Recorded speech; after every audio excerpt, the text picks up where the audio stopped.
The following is a conversation with K. Brad Wray, Associate Professor at the Department of Mathematics and Science Studies at Aarhus University. He teaches the course Philosophy of Science, and in this conversation, we are delving into the philosophy of science, as well as metaphysics, epistemology, the philosophy of Thomas Kuhn, so a Kuhn cycle, paradigm shift, and ultimately scientific realism. I hope you will enjoy this conversation, and this is Back to the Stone Age. Brad, what is the philosophy of science? Okay, so the philosophy of science is a complex field, but the part that I work in, I would call the epistemology of science. So it's about questions related to the theory of knowledge in science. So, for example, are our theories justified? Do we have adequate evidence to believe they're true? And are the senses reliable for generating as a means of generating data or information about the world? So those are the types of questions that are covered in the philosophy of science. What is the definition of knowledge? Of knowledge? Oh, so a naive definition, or I guess a popular definition amongst philosophers, is justified true belief. So the idea is that it's you know something, a proposition, a statement, if it's true and you've got some reason that would support it, you believing it's true. So that would be the definition of knowledge I'm working with here. So that's pretty standard. Okay. How do scientific discoveries shape our understanding of reality? Well, to a large degree, they are our only understanding of reality. I have to qualify that because there are obviously non-scientists going about knowing things about the world, but our most systematic approach to understanding the world, understanding reality, to use your phrase, is through science. So in so far as we can understand the world, I think science is our best path there. And what is instead the bigger branch that encloses epistemology and other ethics, for example, which is metaphysics? Yes. So I'll say something about metaphysics. So metaphysics traditionally has been concerned with questions sort of beyond the reaches of our senses, and certainly beyond our senses. And they include questions like, does God exist? So that's a metaphysical question.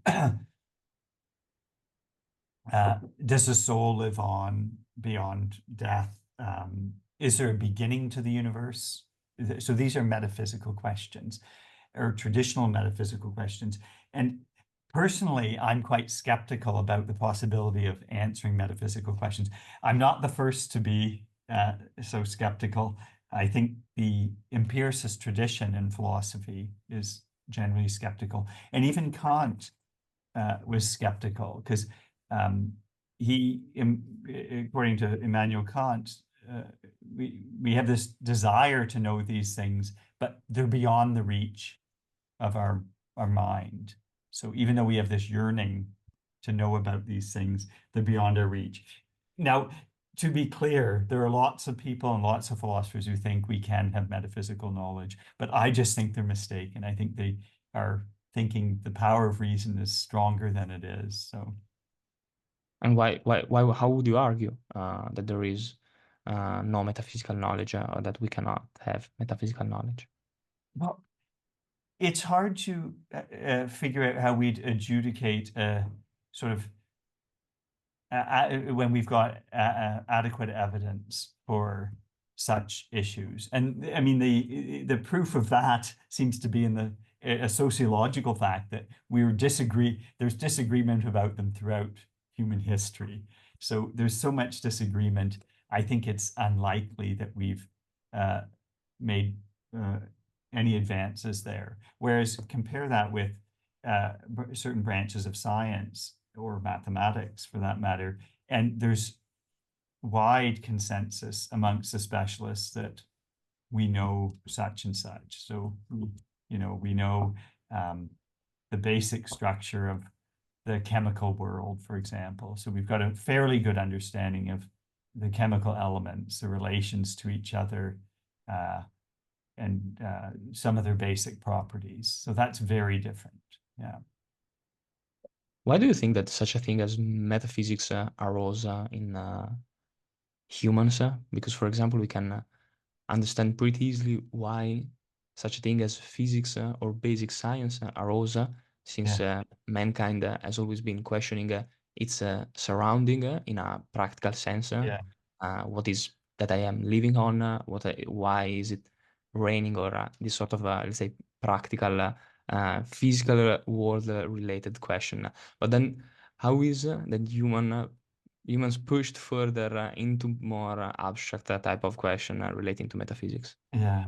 That's a tough question. On the one hand, uh, I'm inclined to agree with Kant, who I'll speak about in a moment. On the other hand, though, I just think there is this yearning for the big things, the big questions. So you just start asking. So according to Kant, uh, these traditional metaphysical questions arise because sort of reason has this way of sort of running to the limit. So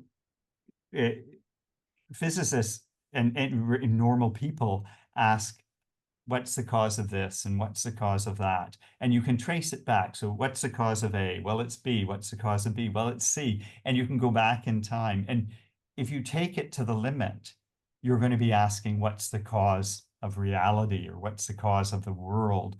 And that is an illegitimate move at one point. Like what we've done is we're just projecting back because we haven't really gone all the infinite steps back. So, and the same thing goes with our understanding of God. Well, in one sense, God is embedded in that thought, because we in certainly the Western philosophical tradition, we take God to be the first cause. So if we trace the causes back, we should find God at the end, if God exists. And similarly with the soul, we're sort of we're asking about something we can't legitimately ask about, because we don't have experience of people post-death. I assume. I certainly don't. Like, you can have fond memories of them, but we don't have these sort of visitations from people. So I think it warrants skepticism. But again, I think it's quite natural to wonder what will happen to someone. So if you've had someone die, like, all of us have had a family member die, you might wonder, well, what happens now? Like, what is left of them? Are they just in our memory, or is there something more? So I think it's those sorts of reflections that lead to metaphysical thinking, but it doesn't mean we're in any position to answer those questions in the way we can answer more like empirically grounded questions, the sorts of questions that scientists and social scientists aim to answer. So basically, it seems like that these characteristics of the human mind to be able to sort of regress infinitely many time backward, Yeah. what's the cause of this and this and this, seems to be, at least to my reasoning, seems to be a characteristic property of human minds and human nature. And Yeah. this related to our consciousness. And I would like to ask you regarding consciousness, if you had to explain to ChatGPT what is the experience of being conscious, how would you explain it? Oh, I'm going to pass on that question because, it's just not a question I've sort of looked at really systematically. So I think it would just be, I'm not sure I would give you a fruitful answer. So Okay. You can probably turn the question backward and ask ChatGPT, what does it feel like to be conscious? yeah, yeah. Okay. Well, you mentioned God to be in Western philosophy, the first cause. Yes. Is that your personal definition of God, or do you have a more maybe a religious definition of God, or do you believe in anything, religious or not? What is your God? So I'm skeptical about religious belief. Like what I am is I don't think we have good grounds for believing in the existence of God. But does that prove that God doesn't exist? Not at all. I just don't think there's evidence one way or the other. And I think that's the truth with these metaphysical questions. They're asking for answers to questions we can't answer either way. So I'm inclined to skepticism. I know religious people and um, many people have a more personalized notion of God, but I think certainly philosophers in Western cultures who've reflected on God, this God as first cause is sort of an ingredient. And I think even in the religious conceptions, like I'm thinking of the Judeo-Christian tradition, whatever else God is also the first cause. So the cause of everything that is. So, I guess that's the default understanding of the concept. But if I have a misunderstanding of the concept, then of course, then I have to rethink whether we have reason to believe God exists. But I'm skeptical. Okay. You said that probably metaphysical questions are sometimes, not sometimes, are hard to answer for sure. Yes. And this probably implies that our knowledge is by default, by construction, limited in some sense. How or why must be the case? Okay, that is a great question. I think it gets at the heart of my interest in epistemology and the epistemology of science is uh, I think the trouble is the world is so rich in details and properties and like it's such a complex thing. And necessarily our theories have to be partial. So we can only, uh, with a theory, capture part of the world. We can only describe part of the world. And uh, in that sense, I mean, we can only cognitively manage so much. So in that sense, it isn't surprising that our knowledge is limited because we're always approaching the world with a sort of partial picture or account of the world. And in fact, I think this is why we should expect theory change in the future in science, because what we find is a theory, which is a partial representation of reality that sort of works well now, we might find isn't working so well once our desires and needs and interests change. So the limitations of the theory will be problematic or more problematic. So we'll sort of seek to develop a new theory. So and that's I'm going beyond what you asked for here, but I think that speaks to the limitations of human cognition. Do you then believe that there is a theory, a so-called theory of everything, as Yeah. it is now popular these days to be called? And if there is, do you think, well, from what you said, probably is the case that humans cannot access this theory of everything. But do you even believe that there exists such a thing as a theory of everything? You know, I am skeptical of a theory of everything. Part of it is uh, the work I've done in philosophy of science would suggest that different fields of science work with different theories, and it's not clear that these can all be packed together into a single unified picture of reality. Um, some of them might even make like if read literally, they might make contradictory assumptions about the nature of the world. Now, the theory of everything is a sort of physicist's dream, uh, and there was a long tradition of taking physics to be the most fundamental science. And even we can even grant that it is. But the point is, I think we now realize this picture that we used to work with of being able to reduce one science like sociology to biology, and then biology to chemistry, and chemistry to physics it's just not going to happen, because and this comes back to your question about consciousness. I think the little bit I'm willing to say about consciousness is there's emergent properties. So there's emergent properties in the chemical world that are irreducible to the physical, and similarly in the biological world to the chemical.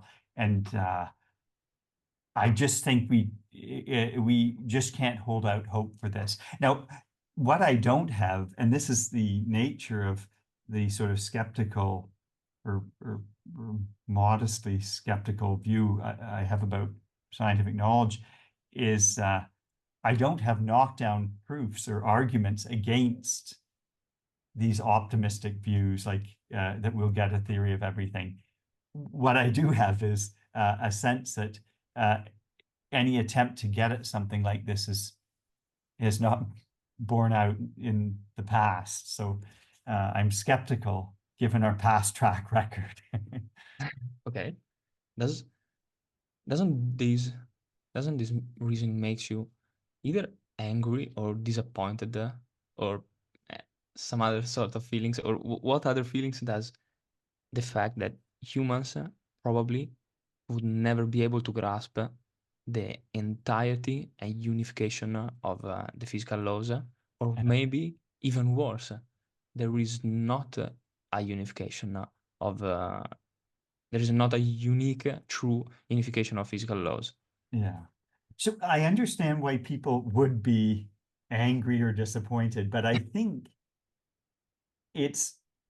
what they need, I think what such people need is to sort of really change their framework and expectations. One of the things we should be struck by is how remarkably successful our science has been.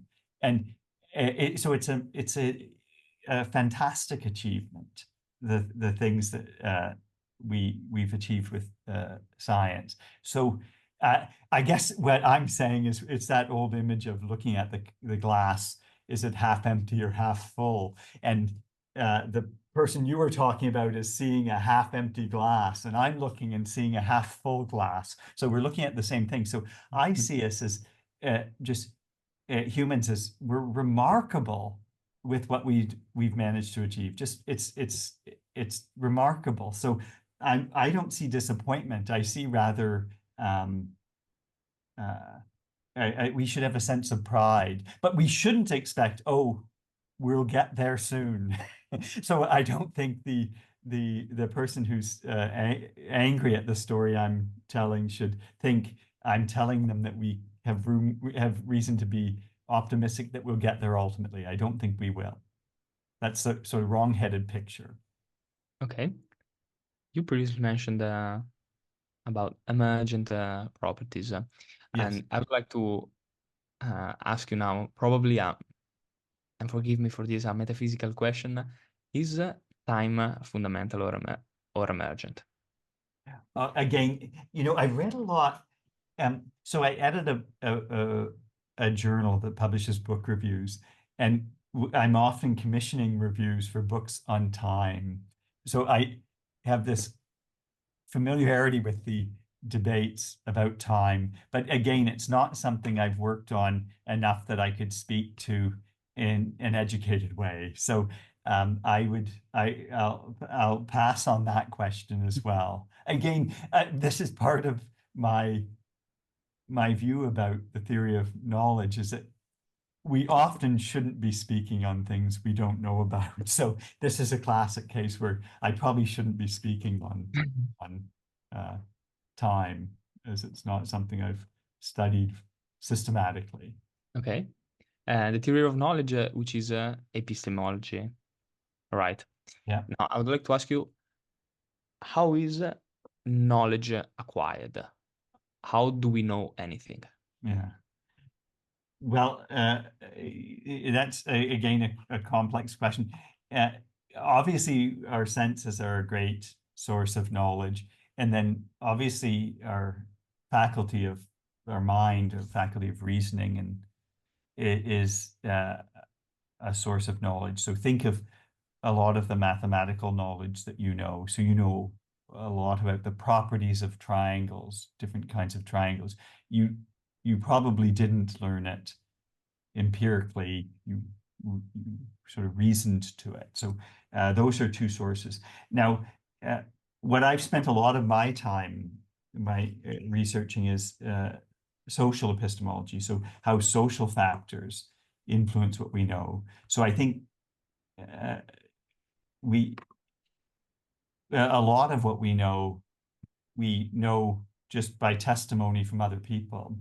So I might tell you some fact you didn't know. I mean, I don't know what you do and don't know, but did you know, for example, that the chemical elements became classified by their atomic number rather than atomic weight in the early 20th century? Did you know that?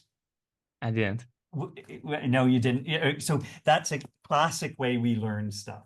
So I told you this, and I mean, assuming you've got reason to trust me, now you know something you didn't know before. And I think a large portion of what we know is learned that way. And if you think of science education, so think of your science education in gymnasium or high school, most of it you were taking on the testimony of the teacher. So you would do lab experiments, but the thing is, you were already given the theory up front, and you had to trust that the teacher was giving you the truth about the theory. So you learned how litmus paper changes color when it's dipped in an acid versus a base or what have you. So these things you just take on trust, and then you use them, and then you learn something about a particular liquid you've got there. But so much we gain by testimony of other people, like from other people. They tell us something. So, and I think a lot of science is learned that way. A lot of science, we transfer it from one person to another. And even when we're reading professional scientific articles, we have to read them with a lot of trust that the person is honest in what they're reporting, or the scientists are honest in what they're reporting in an article.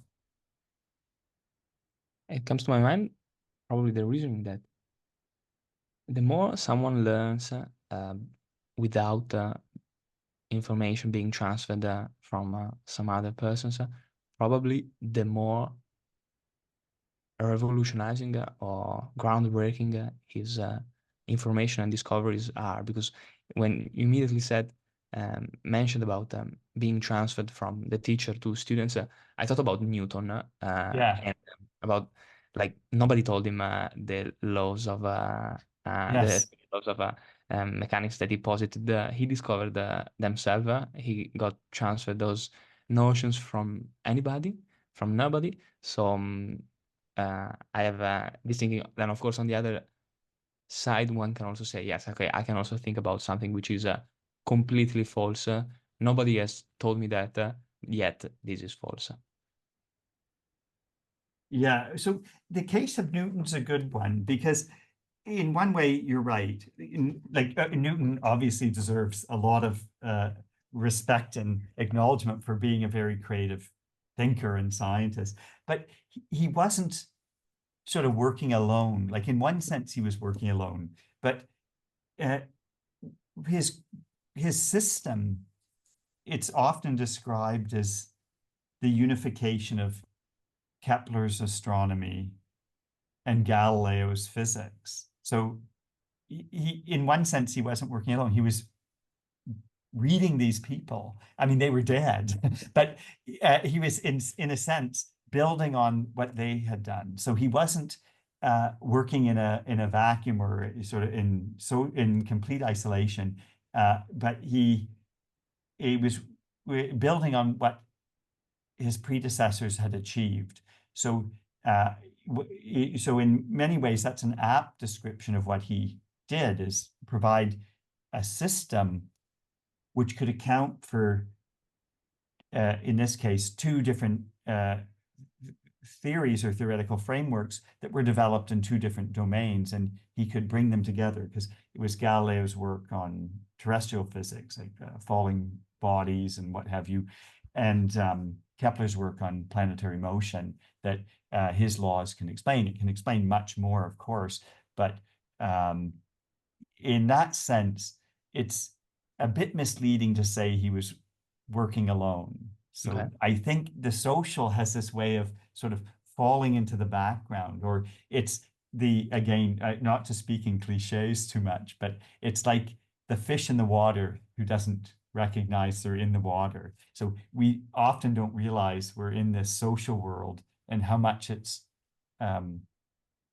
contributing to our conception and our understanding of the world. I mean, it becomes more apparent when we think of understanding the social world, because obviously, even you just coming to visit Denmark, you probably noticed things that they did in Denmark that you wouldn't typically do in Italy, like things, different behaviors or different ways of interacting with people, and things they just take for granted and that you wouldn't in Italy. I mean, I was just hosting a guest from Spain, and we were walking down what's called the Stroil in Aarhus. It's the main shopping street. And he was marveling at the fact that all these stores keep all these clothes out on the street with no one watching. And he said people would just steal them.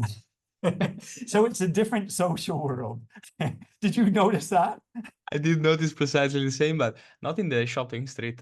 When I was walking around like random neighborhoods, there were like little hangers and clothes around, and Oh, like yes. a board saying, if you pick anything, it's €5 each. This is my number. Call me, send me money. I was Yes. like, how is this even possible? Yeah, yeah. No, it's very funny. And then you can pick cultures, like obviously Denmark and Italy are not that far apart. Like we're part of a larger Western European culture, and you can go further from our culture. And then you can imagine the differences must be even more pronounced. So then you become aware of how the social world is sort of making this work, holding it all together. Because things have a way of functioning, but they function very differently in different social worlds. And we only become aware of it, I think, when we enter as a stranger or are reminded, because maybe we are hosting a friend from another country and they tell us how unusual, like this is not typical. Yeah. So I think that's sort of a useful thought experiment to get you, reminding you of the effects of socialization on our behaviors and our thinking, and then this obviously has to affect us very deeply. And science is just a special community of people. Like it's multiple communities, really, if you think of it as different disciplines. But scientists are thoroughly socialized to see the world. I used to teach in America, and the geographic area I taught in was very interesting from a weather point of view. So there was a strong meteorology program, and what I was struck by is it didn't take very long, but even a third year bachelor's student in meteorology would point to the sky and report some phenomenon that's coming, like a storm that's coming, and to we mortals, we couldn't see it. So it was remarkable. He's like a god, pointing out this thing that's coming, and sure enough, the storm would come. So I think that's what is happening. And how did this person get there? Well, it happened in just a period of 3 years. They've been instructed and in a sense, taught to see the world this way. So it's quite remarkable. What is the nature and the role played in acquisition of knowledge of epistemic communities? That's a good question, and it's a very complex question. So I can only indicate a few roles. Like I think we get obviously a vocabulary from our community, because you think, especially you speak at least 2 languages, and you are probably become aware of things you can say in Italian that you can't say in English, or maybe there's even things you can say in English that you just couldn't express so easily in Italian. And I think this is one thing that we get from our socialization. We get just a vocabulary and a set of concepts that we use then to describe the world. And I picked natural language communities, but it also occurs with specialized communities, like when you learn a scientific vocabulary, or, I mean, you've got some advanced training in mathematics. So you have a vocabulary to describe mathematical things that a typical layperson wouldn't. Or so and you can notice things as a result because you've got this vocabulary in certain, maybe in geometric figures. So you can talk about them in a sort of richer way than a typical person can who doesn't have your training. And so this is what the sort of our social background, our social community supplies us with, for example. I mean, and there's other things as well, but I think that's the main thing, is this way of approaching the world, of seeing the world, because we sort of are somewhat limited in how we see the world by the concepts we've got. So, Okay. And does collaborative effort, so collaborations among scientists, yes. lead often or more, or just sometimes to more, solid, robust outcomes and results than solitary work, as was maybe common more in the past? So, this question reminds me of an article that was published. I wish I could find the reference. I think it was published in either Nature or Science. And it was one of those sort of big data type of studies of scientific publications. And what they found is that research teams, research that issues from teams of scientists. So the articles are published by 2, 3, 4, 100 scientists. They move science faster, and then they acquire citations relatively quickly, and then they peak and then they drop off. But what they found is really disruptive science tends to be more commonly coming from individual scientists. So even though far less work now is published by individuals, it's much of the disruptive science that happens, so we call it revolutionary or innovative, it is work done by individuals. Now, I want to be clear, that's most work that's done by individuals has very little impact. So what they find is articles that are published by single authors tend to be cited less frequently. But then amongst that population of articles, there's a few that really break out and have an impact. So what we find is, and I mean, I might want to even say it's as it should be. We need mixed scientific communities. We need some people working in groups, and we need people working individually. And a lot of the work we want done, especially in fields like physics and chemistry, we need teams of scientists to do. But every now and then, some breakthrough will come, and it's often going to come from an individual, like it's going to issue from an individual. Again, I hesitate to say working alone, because no one's working alone, as the case of Newton sort of illustrates. Like, we're drawing on the people of the past. So Okay. I hope that addresses your concern. Yeah. But why do you think that is the case? Why does this disruptive science comes more often from individuals other than scientific groups? Yeah. So I'm going to be speculating. So one of the things is groups get larger. I mean, there's compromises made and like about what we're going to express in the article. So I've collaborated a bit. It isn't common for philosophers to collaborate. I just recently collaborated with, there was a team of 4 of us, and you have to be so patient because we weren't even from the same field. So there was me, who's first trained as a philosopher. We had an immunologist because we were talking about something in immunology, and we had 2 people who work in scientometrics, so quantitative studies of science. And we do not talk the same language. We don't even talk the same natural language, like, you know, so because there was Danish, English, and German involved. But it's not surprising that things would be a little conservative, like, because we have to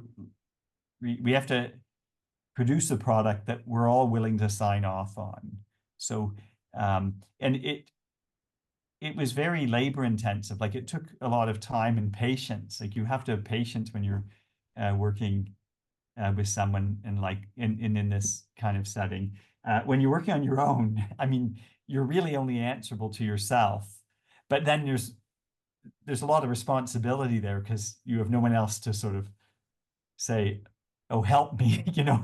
If something's going wrong or it looks like there's a problem, then all the responsibilities on you. Yeah. Do you think that collaborations have increased the pace at which scientific papers are published, or was it already a trend Yeah. pretty visible by individuals? So that's hard to answer because I have seen data on this. There's a famous book by Derek de Sola Price called Little Science, Big Science. And what he notes is that throughout the 20th century, in fact, he traces it back to the 1700s, that science has been growing exponentially. So the number of articles published has doubled every 15 or 20 years, and it just keeps going. And he thought it was going to level off because he in the 70s, for example. Now, in certain fields of science, things have leveled off, but other areas have picked up. And part of it is now, first Russia, like the Soviet Union, which now Russia has become an important science powerhouse. I mean, it already was in the 40s. And then now China and India, and they're massive countries, but they have invested a lot in science. So this exponential growth seems to just be continuing. Now, it does coincide with this move towards larger collaborative teams and more collaboration in science. I think one figure I saw, like in chemistry, in one popular journal, 95% of articles are team authored. So only 1 in 20 articles are single person authored. So the two coincide. Now, I don't know whether they have a common cause or one causes the other. So, but you're right to see there's obviously some connection there. Yeah. Statisticians would say correlation is not causation. Yeah. That's what they would say. Do you think this might be due to this increase in scientific publications? Might it be due to a shift, a change in the funding and the reward system for scientific publications? So, that it's a good question. So what I have argued earlier, like in a paper in 2002, is with funding. Funding drove. There's reason to believe funding is responsible for the increase in collaboration. Because what happened was scientists began to realize they could get large blocks of funding if they worked in teams, and they could buy equipment that you wouldn't want to operate. Like, you wouldn't be operating on your own. You'd be using collaboratively. In fact, to make the piece of equipment worth buying, you'd want it used as much as possible. So you'd want to make sure it's not just being used by you, but by other scientists around. So I think that is partly responsible. Now, about the increase in papers, one of the things to note is there was a study done that suggests that if you calculate papers by fractional papers, scientists really aren't more productive. So if you and I collaborate on a paper, we're two co-authors. If we count that as half a paper, what we'll find is you're no more productive than you would be were you working alone. And similarly, if we work with three people, then they count as a third of a paper for each of us. And then we work as four, it counts as a quarter of a paper. So what you find is scientists really don't produce more if we count in these terms of fractional papers. So there is a limit to what you can get from people, it seems. Like you can only get so much out of people. But I mean, there is a concern. There is too much information. Like we have an information management problem. So this is an issue in the social epistemology of science. It's an issue in epistemology of science in general, is there's just too much information. So sometimes people naively think we lack information about things, but often there's more than enough information out there. We just can't process it or deal with it or handle it. So that's a concern. There's some interesting cases, just as an aside, there was an interesting case of this discovery that bacteria are responsible for many stomach ulcers that humans have, like something like 70% of them. And the discovery was made when two scientists from different fields came together and worked. What it required was people having knowledge from different specialties, but they weren't going to be reading each other's work typically. But when they brought their knowledge together, they could make this discovery. And what's interesting, I think the discovery was made in the 1980s, but it's been argued that the information available to make the discovery was available but in 1970. It just wasn't brought together. So this is typical, I think. So the literature, the existing scientific literature probably has many discoveries there waiting to be made if we just bring the information together. But will that ever happen? Well, I don't know. Like it's rather accidental sometimes what information gets brought together. Do you think that this astounding amount of information and new papers being published every year might have some influence or some effect on humans' capability of processing information and our capacity of learning? Or might it also be the case that this abundant amount of information might be responsible for a sense of overwhelm in us humans when we try to, well, first of all, decide what do we like, and second of all, then how to go about in bringing forward knowledge and understanding in what we like.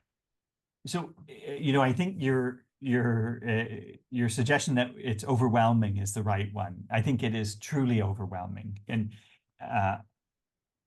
when you begin research on a new topic or just even slightly new topic, when you first start seeing what's already been done, it can be quite discouraging because you think, how can I get on top of all this to be able to say something innovative and be responsible to the literature that's already out there? So it is overwhelming. I mean, this is a topic in itself in the theory of knowledge, how to manage all this. And there aren't answers. I wouldn't say there's easy answers to how to manage all this, but we have to manage it.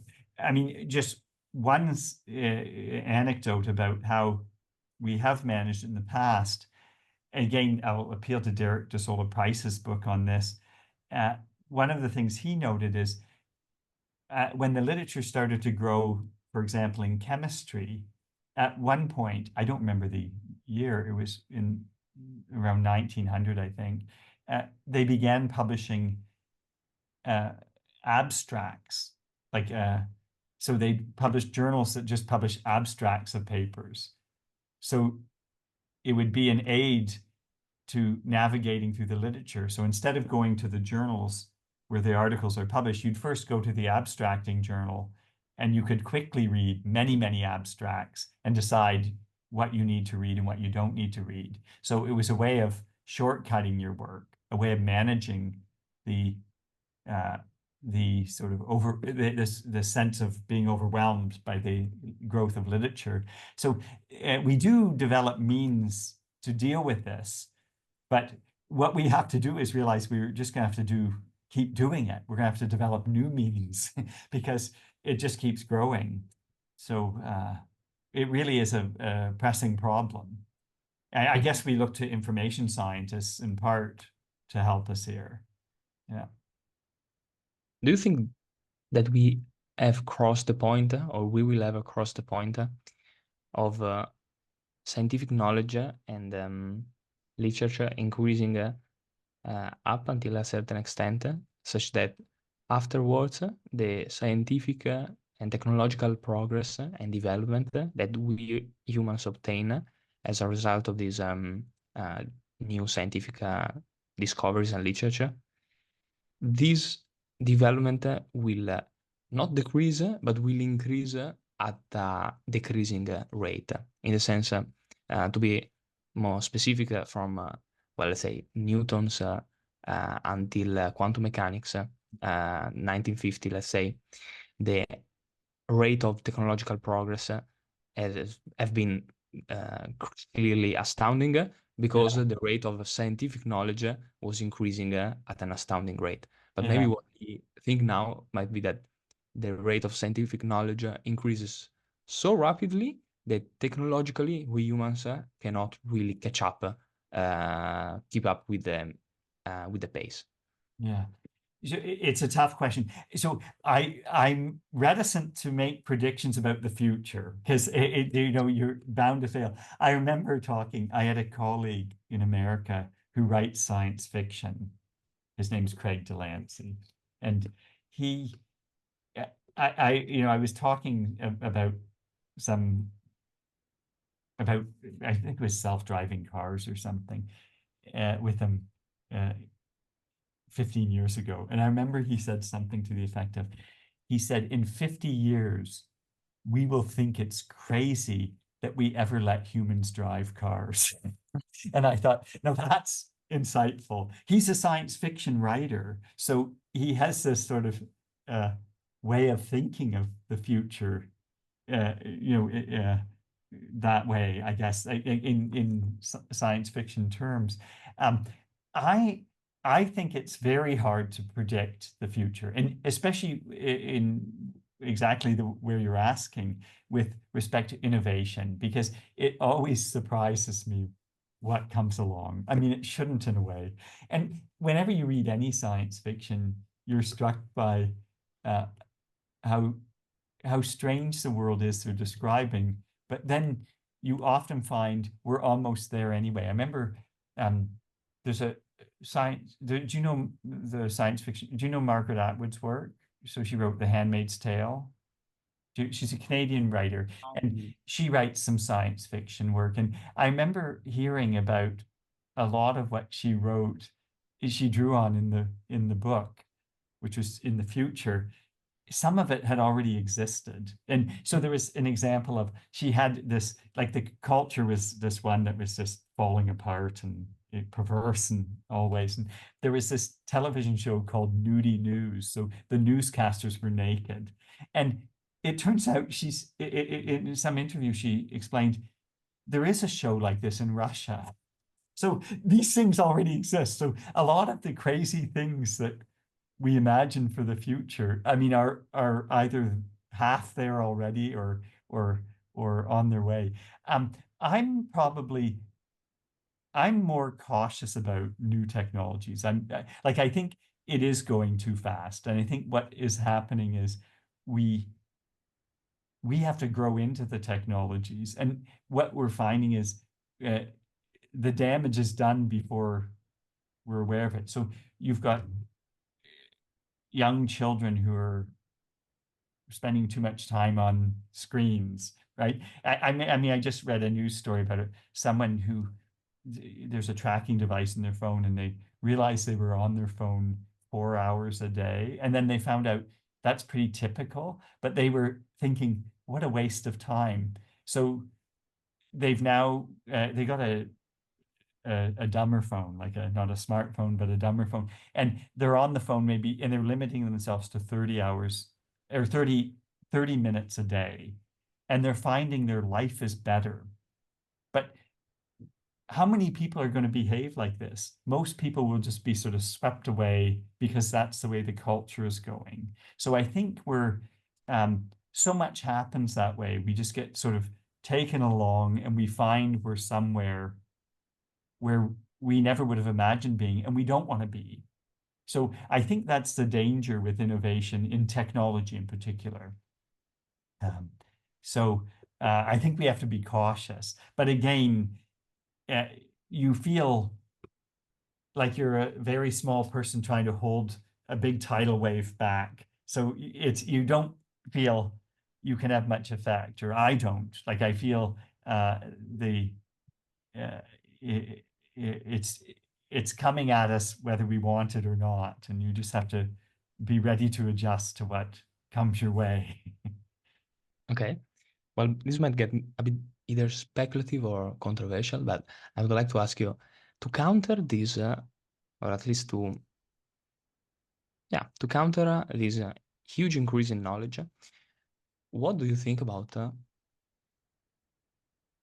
implanting in humans Yeah. the processing power and computational power of some artificial intelligence, for example, ChatGPT? Because sometimes the question that is sort of posed is what if ChatGPT had consciousness, or consciousness arose in ChatGPT? This kind of question. But what I would like to sort of posit, or at least what comes up to my mind, is sort of the reverse. What if we humans, gifted with consciousness and reasoning, we are implanted with the computational power of ChatGPT? This again is one of those things. I don't think I've got strong or insightful intuitions on it. But what I will note is we live, like, one thing we have to recognize is there's a certain sense and there's no going back. Like, we've already become something in this process. And we are not just sort of natural animals anymore. So take simple things like we have various prostheses. So if someone loses an arm, you can give them a forearm, like you can make a mechanical forearm that they can then use. And this is good, I think, if they want it. Or similarly, people can get some sort of implants to ensure they can hear when they can't. Now, those are controversial because some people in the deaf community think they should be accepted as they are, deaf, right? But we have all sorts of aids. I mean, you're wearing glasses now, and I typically would too, but we're close enough that to the screen that I don't need them. But so these are prostheses that we just live with. And, you know, I have a metal post in my mouth from a tooth that got knocked out. And so we aren't just animals, and we can't return to a state of that because we live now a life of mediated by these sorts of technologies. And I'm just picking the sort of low-hanging fruit. Now, would I want something implanted in my head to enhance my memory? Well, I would fear we'd be going down a path we don't want to go. But if I find I'm in the future with one, I wouldn't be surprised. But if not me, then maybe your children will have one. But will it be a better world? I can't say. It'll be a different world for sure. Okay. Are you scared? Are you scared of potential AI, artificial intelligence development in the next century, 50 years? Yeah. So I don't know what to say to that. Again, because of I wouldn't say I've got strong intuitions about science fiction. We just hired someone who works on AI, and he's responsible for courses related to it. He just ran a course on explainable AI. Um, again, uh, that some of this is just happening more locally. Like now, I mean, I'm a bit concerned that I think students are shortchanging themselves because they're not learning skills in the sort of old-fashioned way, the more craft way, when they're uh, getting assistance from AI with their writing. So I think it's unfortunate. Now, I think that's a losing battle, really, because I think the way I see things developing, I'm going to be seen as a dinosaur, and I sort of misread the situation. But again, I can't say for sure, but we might find we've taken a turn that we've lost something. Um, uh, Let me pick as an example. I mean, since you're in Italy, it's appropriate. Think of the great Renaissance artists of Italy. I mean, in one sense, we can create art that they couldn't create. That's obvious with photography and what have you. But in another sense, we've really lost something because we're training people to do other things and we're not training people to create art like they did. So we're losing an ability. There might be a few people who could do something like that, but we so we're losing something. So something's going to sort of disappear from our sort of abilities, and I think that strikes me as sort of disappointing or saddening in a way, because you think that's uh, one of our some of our greatest cultural treasures is the art of the Renaissance. You think so? It's a shame if we lose an ability. You see what I mean here? But I mean, this is again, this is the nature of the limited abilities we have as humans. If we invest in one thing, then we have to give up something else. So for you, if when you chose to study mathematics at an advanced level, you might have had to let something else go that you like maybe you've got musical abilities that you would have liked to cultivate, but now they're sort of not growing at the same rate they would have had you invested your energies there. So that's the reality of, and we're doing it on a global, like on a cultural scale. Like we invest in one thing and we let something else sort of fall away, wither away. I think that's something we just have to accept, and it's not easy to accept always because I'm not sure we're not in a position to make really informed judgments that we're making the right choices, because these are problems that are computationally too complex to solve, which would be the better path because we can't project the future. I mean, think of cell phones. Um, we we can think of good things they've afforded us. Like think of all the opportunities you've had because you have a cell phone. But then when you think of things like young kids sharing pornographic images or even images of war, like this is it's sort of tragic in a way that this is happening. But it's I guess the price we pay to have one thing. We get something else that we don't want with it, and that's pretty typical of all the choices we make. I mean, these are philosophical issues in themselves, but but let me pass it back to you. Yeah. Okay. I now have a very philosophical question. Are we getting dumber or smarter with the use of cell phones? Uh, both. That's the thing. We are getting both. And almost everything we do, there's good and bad. Like there's benefits and then there's drawbacks, and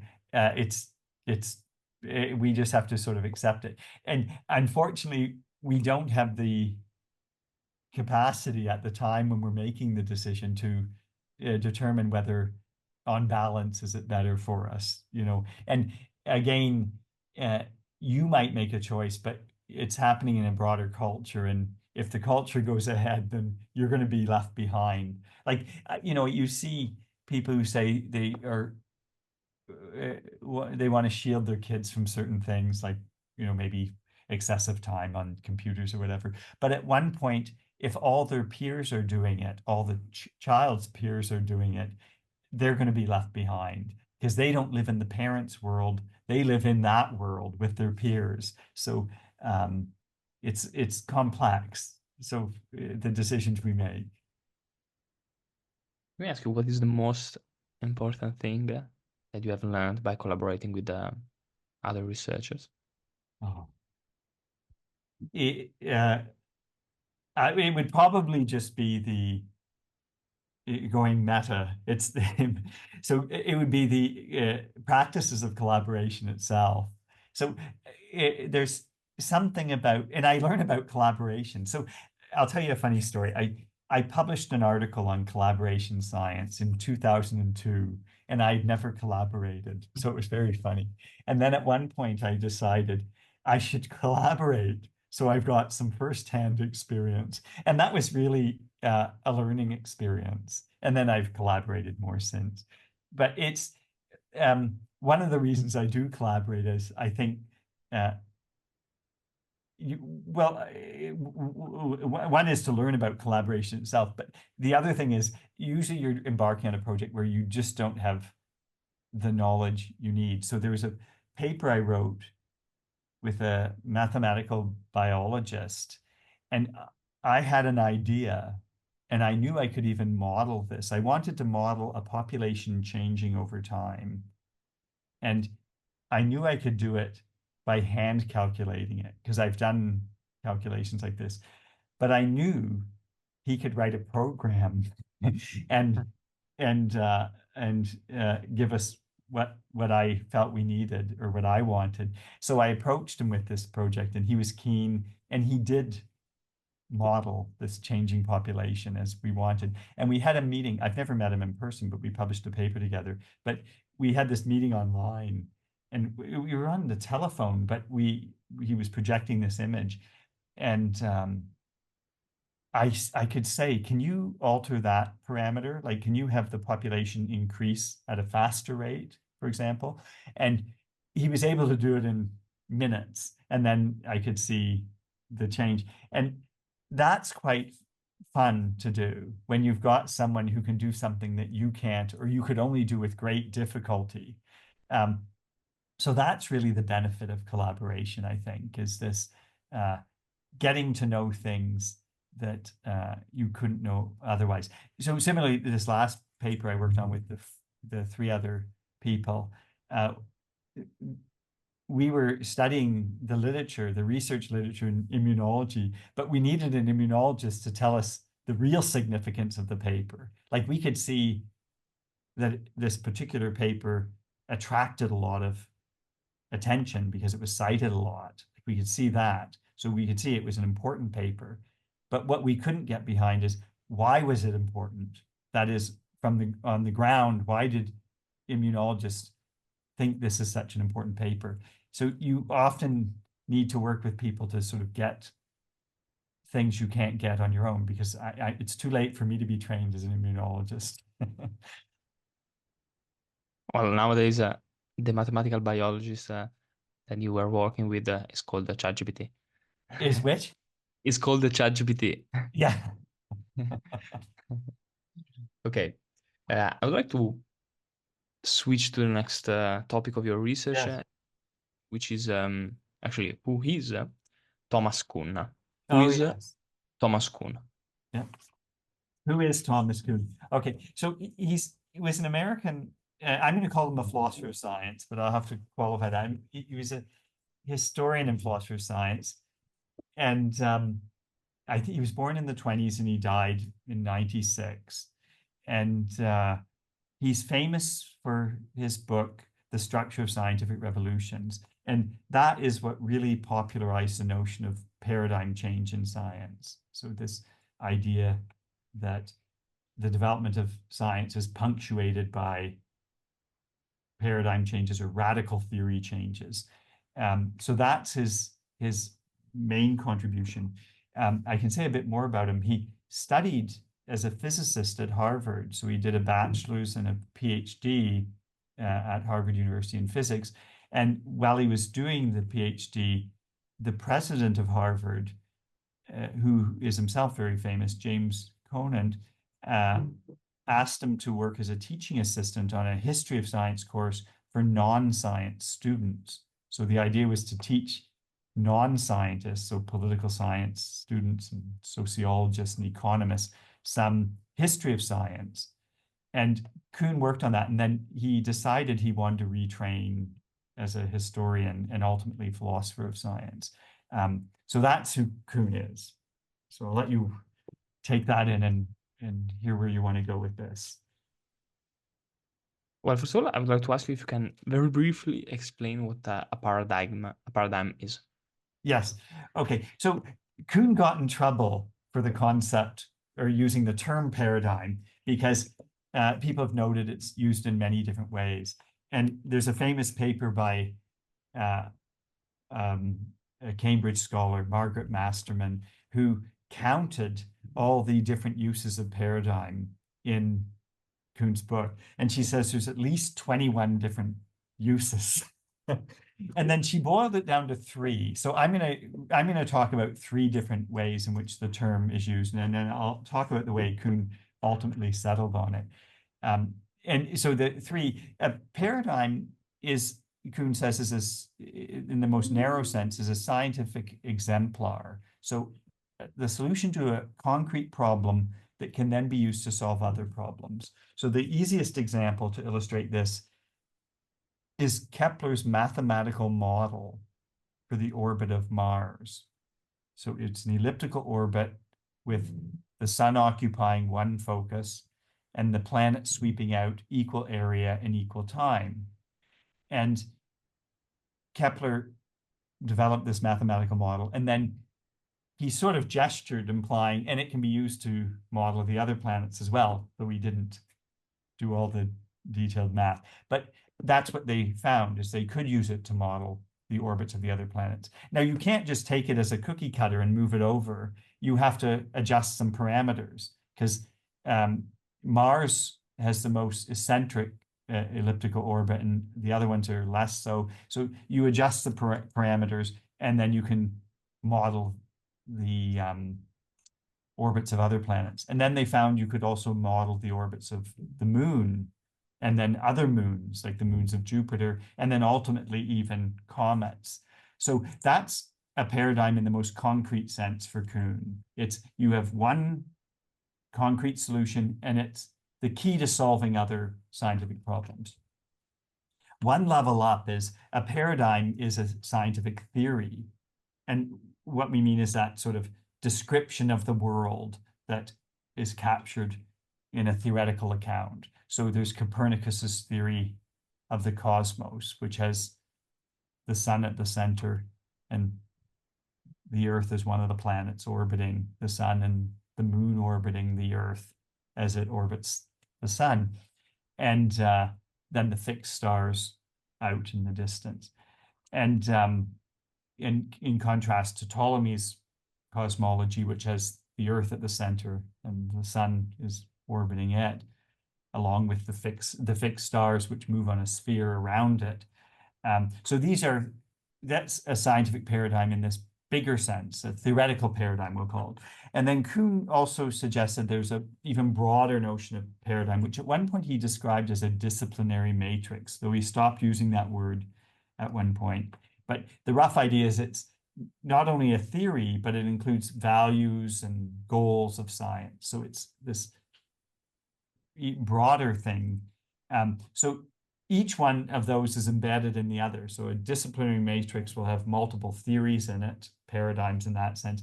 And then each theory will have multiple exemplars that sort of drive researchers at the research frontier. Now, Kuhn ultimately said he should have restricted the use of paradigm to the first instance, that is the exemplar, but that is not. What's that?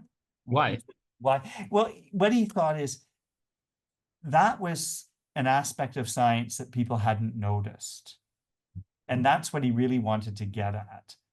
Now, he did think there were theory changes, so paradigm changes, but he thought he didn't need the word paradigm for that. But what he was worried about is because he was using paradigm in multiple ways, his message is often misunderstood. And that's what he was struck by after the book was published, and he started to get reviews of the book. And many people were misunderstanding him. So he saw a lot of the criticisms of the book as misguided because they were getting sort of muddled in his language. So he thought the paradigm concept was a bit to blame.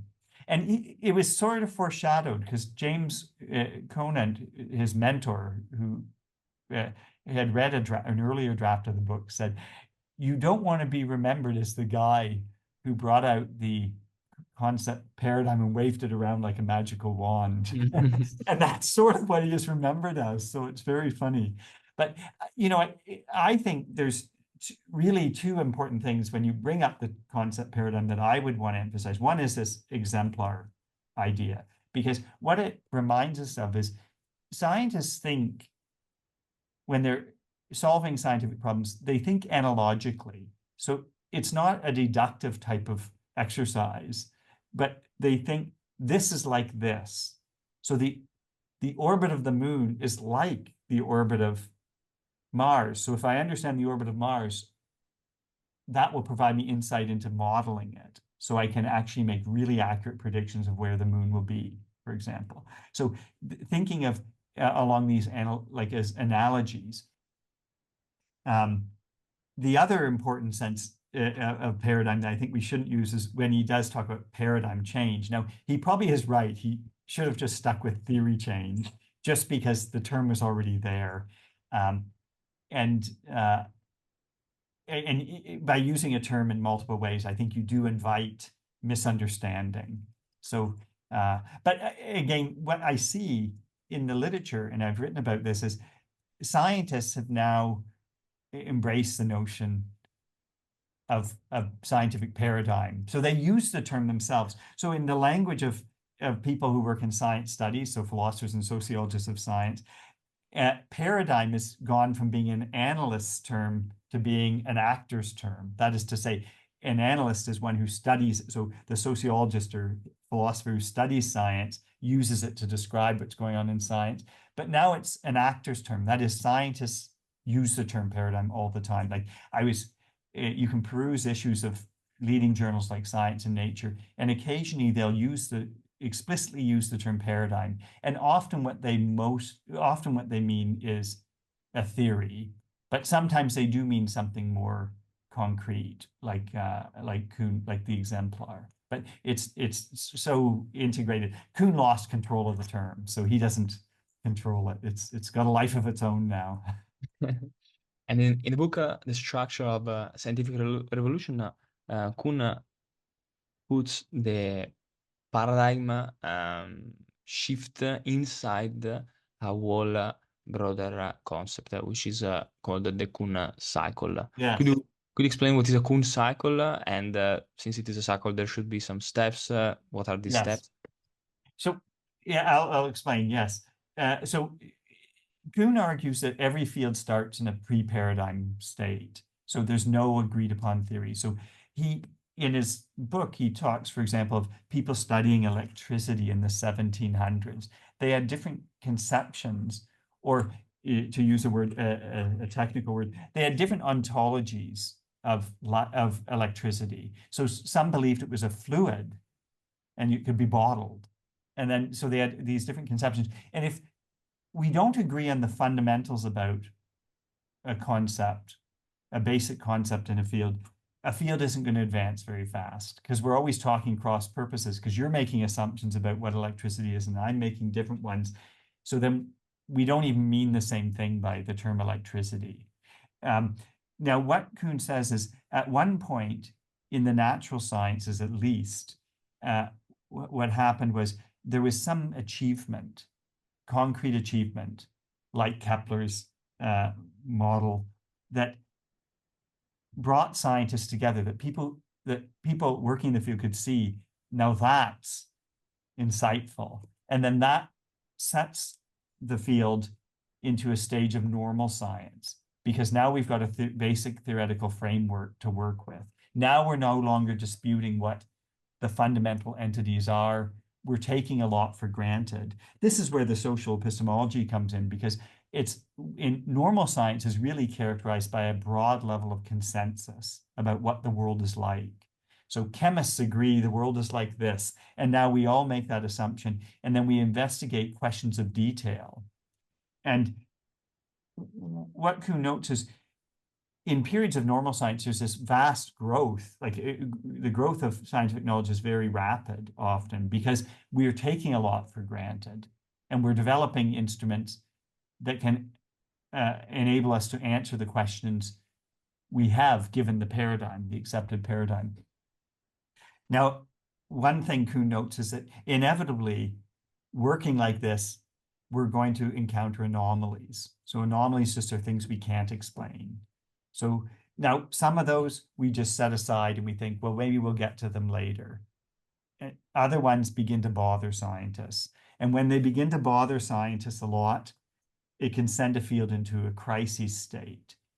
Now, Kuhn had in mind, keep in mind, it's the field we're talking about, the whole field, but he had in mind even individual scientists' experiences of crises. He talks about this when he talks about the developments in early 20th century physics. I think it was Pauli who said at one point, he was so frustrated with what was going on in physics. He said, I wish I'd become a movie actor instead.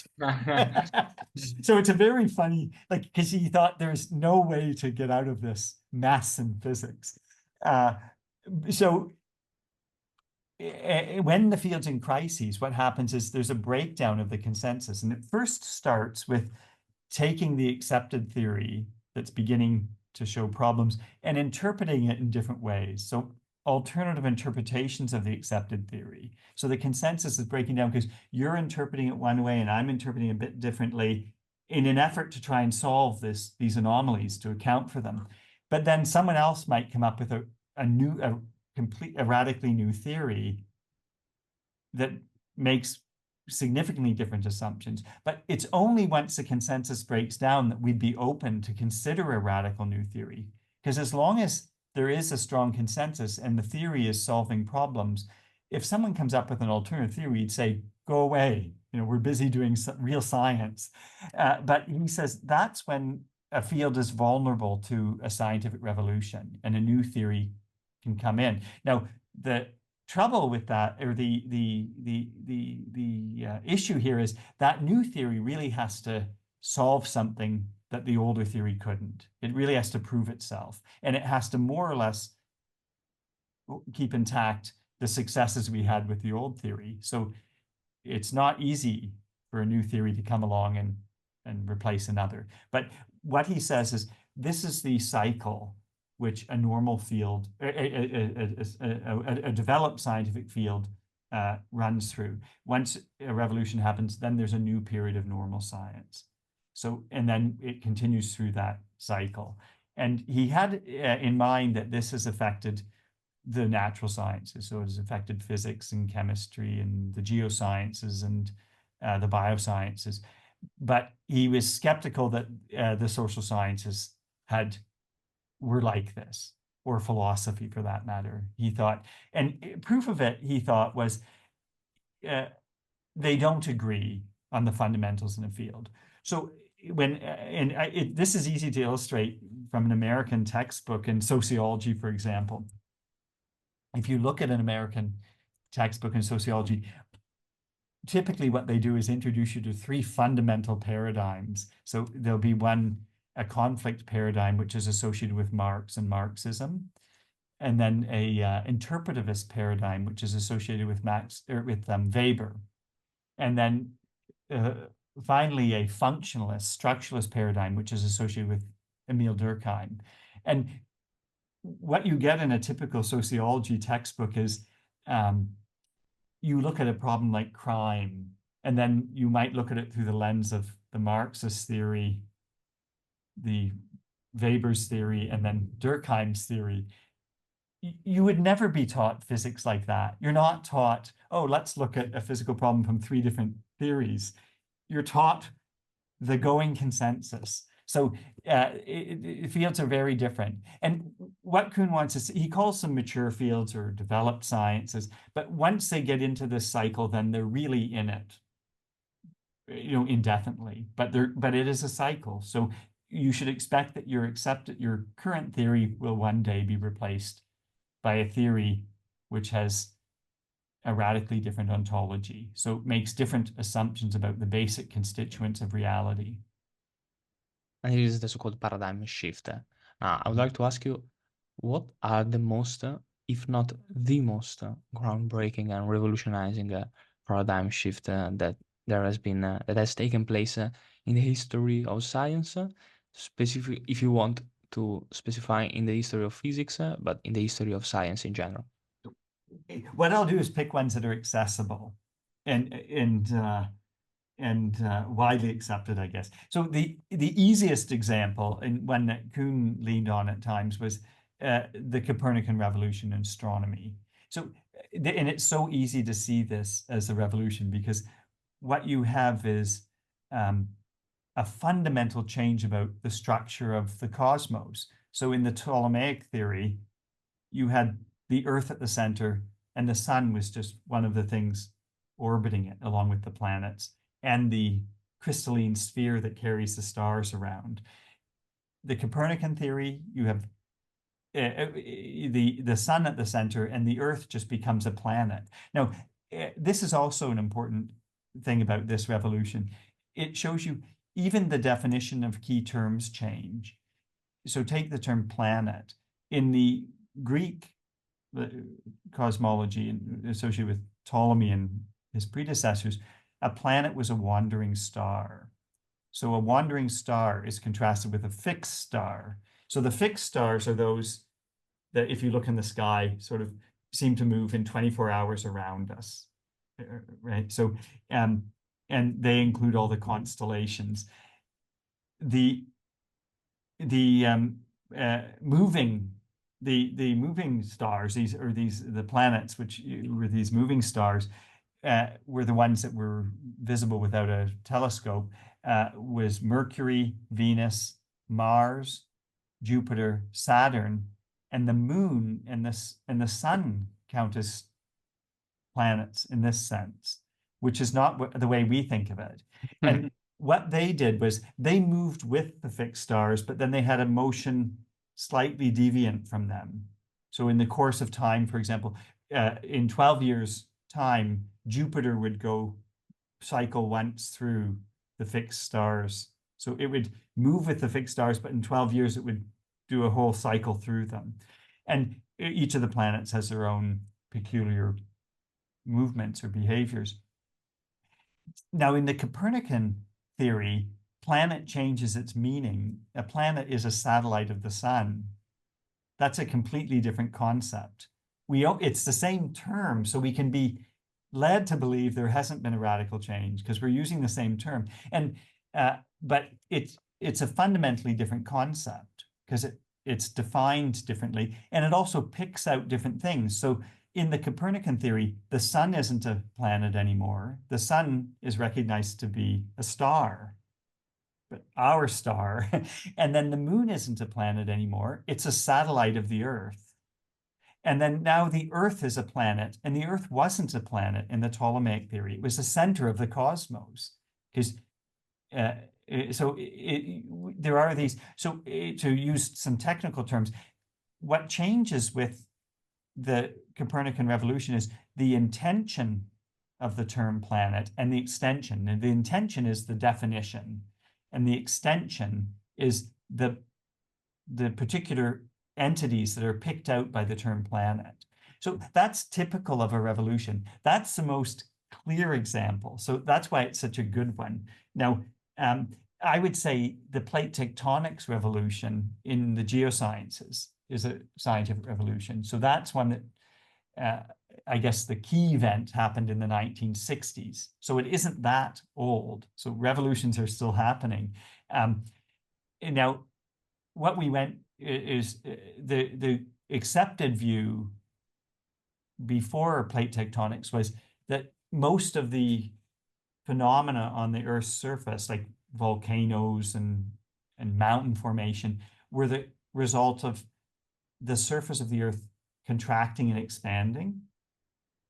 But with plate tectonics, what they do is the geoscientists posited the existence of tectonic plates. So these enormous masses on which the continents sit, and they slide across the surface of the Earth laterally, and mountains are formed by the collision of them, and what have you. So it's a fundamentally different picture of what the world is like and what mechanisms are responsible.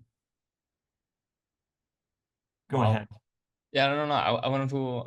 I didn't know about this. I wanted to ask you how would they explain before, like, the arising of mountains, for example? So the rising of mountains is when two tectonic plates come together. So they're sliding across the Earth and they collide. Then gradually the mountain will form. Now, why are they doing that? Because of seafloor spreading. So deep in the sea, there's these divides between the plates, and stuff coming up from the center of the Earth is pushing them apart. And most of the time, they're moving 2 centimeters a year. 2 centimeters. But over a long course of time, we get the formation of mountains. And then occasionally there's big events. Like I think I recall hearing, do you recall the tsunami and earthquake in Japan that led to the nuclear disaster, the power plant, Fukushima? I think they were saying one of the plates might have moved as much as 2 meters in a year, which is a large amount, because this is a very slow process. It reminds me of, it's comparable in a way to evolution by natural selection, Darwin's big contribution. Evolution by natural selection works over the long time. We're not going to see evolution, like you're not going to grow a tail or anything, but your relatives way down the road might have tails. But way down the road. So similarly, with plate tectonics, these things happen very slowly, but they do happen. And then plate tectonics can also explain the sort of hot spots on the Earth, like so where there are a lot of volcanoes, like Iceland, for example, or in Japan, there's a lot of, and isn't in central Italy you have earthquakes yeah, we had some earthquakes in central Italy. We have some volcanoes in the south. Yeah, that's right. In Naples. Sicily, there's And a Naples, yeah. volcano. But Yeah. what? So, No, sorry. sorry. Finish it. You can finish. Go on. No, you go. No, I just wanted to ask you, what was the explanation that was given prior to this theory for the arose of mountains, for example? How would we explain mountains So before it this was thought that the mountains were just formed. So the idea was the basic motion that was happening on the Earth's surface. So was occasional contraction and expansion. Oh, okay. So it was like, think of a ball and then the outer layer of the ball moving up and down. And again, they didn't really have a clear idea of what mechanism would cause it. But they thought it was impossible that something could move across the surface of the Earth as hypothesized by the theory of plate tectonics. Wow. They thought, but then they came up with this mechanism of seafloor spreading. Yeah. Okay. So, it's fascinating because I guess this is this is a good example of a revolution, because now we have all these mechanisms that we had never thought of before, like seafloor spreading and what have you, that begin to explain what we see on the Earth, like, and the changes we see over time. So, yeah. And what are the most, or what is the most interesting social phenomena that you can observe during a paradigm shift? Well, the most important phenomenon, social phenomenon, is this sort of breakdown of consensus and then the rebuilding. And I think the remarkable one is that they're able to rebuild, because if we recall that normal science happens when scientists sort of converge on accepting a particular paradigm and working with it. What we have to realize is Kuhn never said, and no one suggests he did, but it's not like we have a conference and we all meet and we say, let's now work with this. We'll all accept this and we'll vote. No, it's like each individual scientist comes to believe this is the way forward. And those who don't, if the mass is large enough, they'll just be left behind because science will move ahead. Now, what's amazing is that this can break down, this consensus can break down. Like, so imagine something comparable, like all the norms of Italian society all of a sudden break down, and then they have to reformulate, and then Italy's going to be different. Like, let's say, like Denmark. So all of a sudden you'll be putting stuff out in the street to sell. And it's inconceivable that it could happen. But in science, somehow this happens. So what Kuhn describes normal science as very tradition bound. And it sounds funny because scientists are innovative, but then he's saying they're tradition bound. And I think it's a nice way to capture what characterizes science. It is very tradition bound, but he says it's got this way of being able to sort of break the tradition and then reconstitute and then keep moving forward. Because imagine the case where it just broke apart and then it just never came back together. Can you imagine? And then we give up doing physics. I mean, it's inconceivable. Fortunately, it doesn't happen. Now, why exactly, we don't know. As we don't give I up think being Italians. that sort of that social dynamic of the research community, that's fascinating. Yeah. Okay. How does the concept that was worthwhile reading into Thomas Kuhn's work that I couldn't even pronounce sometimes? What is the concept of commensurability and Incommensurability. Okay. incommensurability enter into the picture? How is it related to Kuhn's work, and why does Kuhn use such a word? Now, this is another example of a term that has multiple meanings, and Kuhn was more aware of it when he wrote the book, but then some of his critics sort of focus on one. So let's contrast incommensurability with commensurable. So we would say there's a common measure if things are commensurable. So there's a standard we agree to. So the term actually comes from geometry. I draw a picture, but I don't have the means behind me here. But anyway, so so he's got what he's suggesting is a paradigm or a theory, and the theory that replaces it in science through a revolution do not have the same standards. And that is what he has in mind is they're really concerned with different problems. There's a lot of overlap, but there are places where they depart. So for example, with plate tectonics, you can ask questions about the process of seafloor spreading. You'd never ask that question in the earlier theory because it wasn't even conceived of. And so you ask different questions, and different questions become interesting or uninteresting, because it is very interesting what's happening at those places where the sea is, where seafloor spreading is happening. That becomes a scientific question in itself. Let me go back to the Copernican revolution, because it may be easier to explain here. On the Copernican theory, or on the Ptolemaic theory, the planets were alleged to be embedded in crystalline spheres. And they were alleged to be made of quintessence. So there were 4 basic elements on Earth: earth, air, water, and fire. And then the 5th element is called quintessence, or ether. And everything in the heavens, so the moon and above, was regarded to be made of quintessence, or ether. And the natural motion of ether is circular. So everything stayed in its place. But what Copernicus does is put the Earth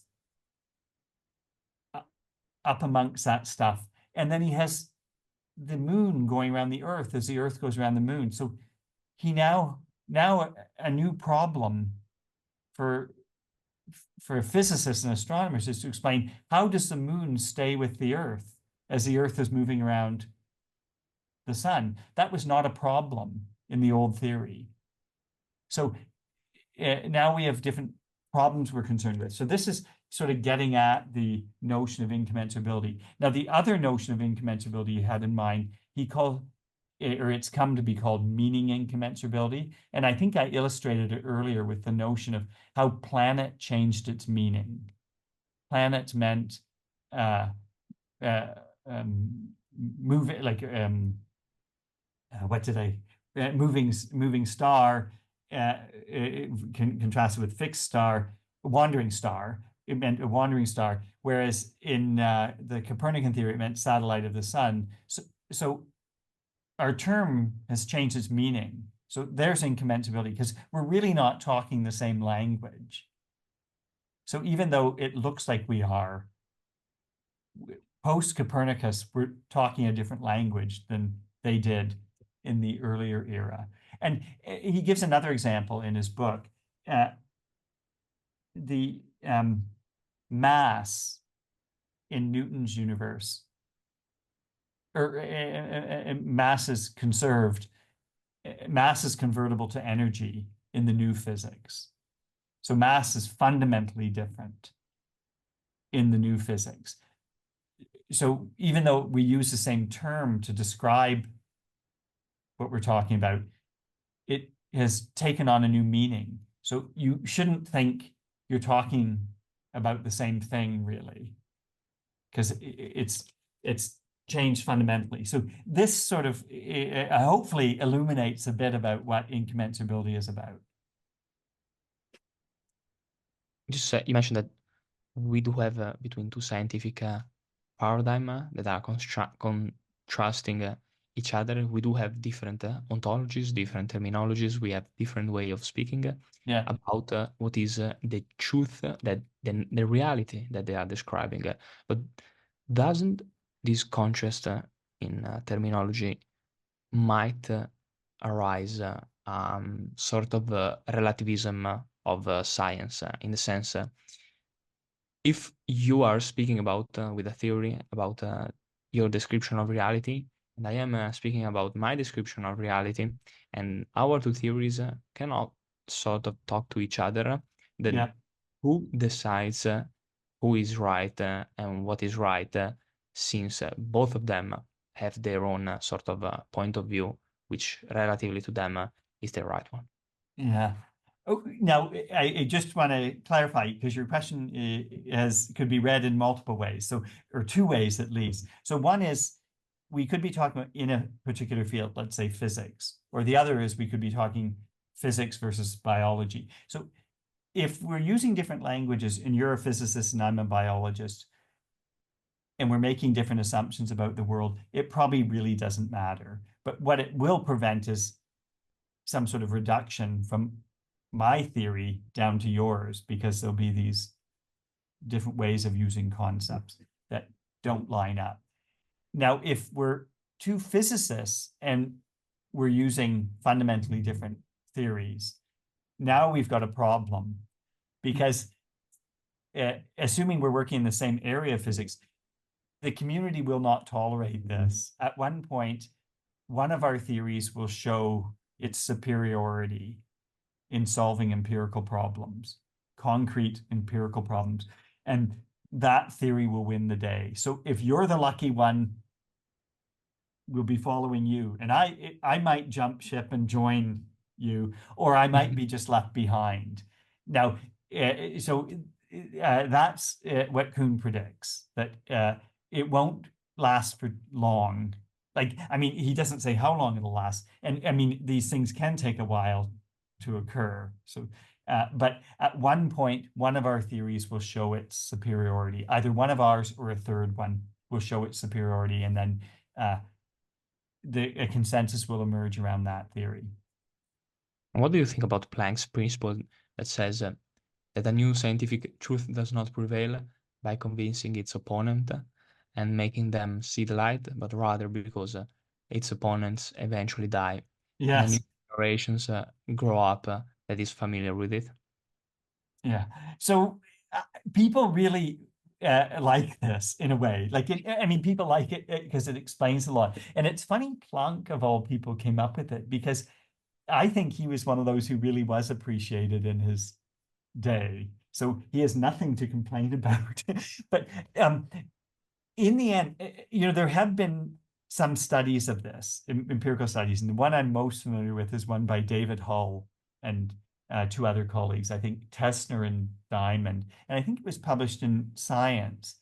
And it was about the acceptance of the Darwinian theory. And it wasn't about the mechanism of natural selection. It was about the evolution of species.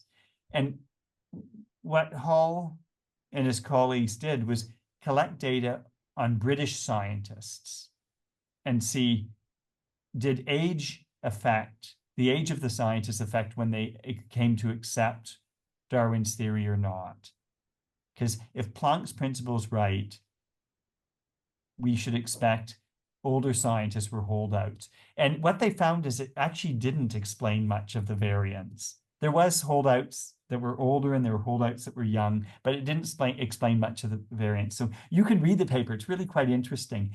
I think it's called Planck's Principle. It's published in Science, I think in 1978, just to give you a sense. But, I think I found it very persuasive. So I'm a little reticent to believe that. I think we get swept up. I mean, I've written a bit on age and scientific productivity, and I've done some empirical studies on it. And part of the reason it looks like young scientists are sort of more innovative is because the age structure in science is such that there's a large base of young scientists, because science grows exponentially. So there's an ever increasingly larger cohort at the bottom, and like the age structure. And in the end, what I found is middle-aged scientists seem to be most responsible. Like they're proportionally more responsible for innovations, like than the young or the old. So, yes. Now, what do you want to say? No, that was it's just interesting.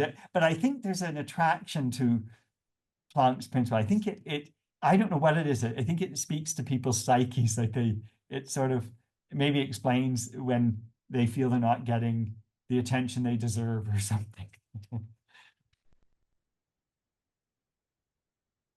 Well, I mean, there have been, and I know that you have done some works on this critique of Kuhn's incommensurability, regarding the fact that it might lead to a form of relativism of treating science that threatens the objectivity of science. And how do you sort of come to destroy critics' arguments in this regard? Yeah. No, this is a very popular criticism of Kuhn. And I think it might be the most fundamental criticism in common criticism that philosophers raise against his view. It's a sort of threat to our typical understanding of scientific progress. Well, in one sense, Kuhn meant it that way, because what he wanted us to see is this picture of science that he grew up on when he was being trained as a physicist, of us just sort of approaching the truth, getting ever closer, and it's this march forward. He said, it sounds so good, but if you actually look at the historical record of science, so the history of science, you can't reconcile it with it, because there are these disruptions where we're accepting a fundamentally different theory. So what he suggested, and I think this is where Kuhn's misunderstood, he said at the level of theory, so at the theoretical level, we're describing our fundamental ontology, there isn't evidence of convergence on the truth. But what he says is, through the whole process of multiple changes of theory, what we do get is a science that is empirically more powerful. So we can do things now that we couldn't do before. We can predict with degrees of accuracy we couldn't before. So there is progress, but it isn't at the theoretical level. It's at the empirical level. That's where the payoff is. That's where the real progress in science is. But to keep that going, we have to pay, and the cost is in terms of our theories. So, Right. But if there is no theoretical progress and only empirical, then then what is the process of developing our understanding of reality? Is it purely empirical given by experiments? But then what are the physical theories that we deploy? So, it's worth comparing what Kuhn says, or Kuhn's view, though he didn't put it this way, to Ernst Mach, the 19th century physicist, his view of theories.